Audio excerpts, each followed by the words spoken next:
படகுன்னு ஒரு தன்மானம் இருந்துச்சு. யோ யோ என்னயா கண்டக்டர் வண்டி ஓட்டுங்களா?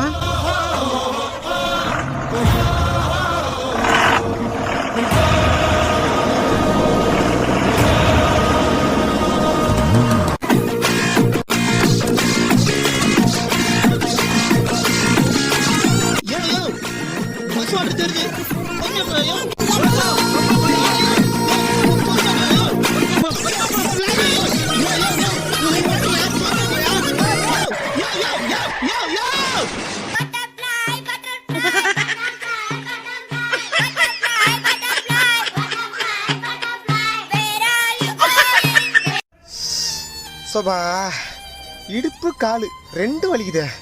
ஏன் தான் இந்த கண்டக்டர் வேலைக்கு வந்தோமோ, பேசாமல் 2 கால் மடு வாங்கி கைண்டில் மேய்ச்சிருந்துக்கலாம். கஷ்டம் இல்லாமல் காத்தோட்டமாக இருந்திருக்கும். யோ கண்டக்டரா மைண்ட் வாஷ் நினச்சி வெளியே பேசிங்கிறப்பா. மூடி நுக்கார் எனக்கு தெரியும்.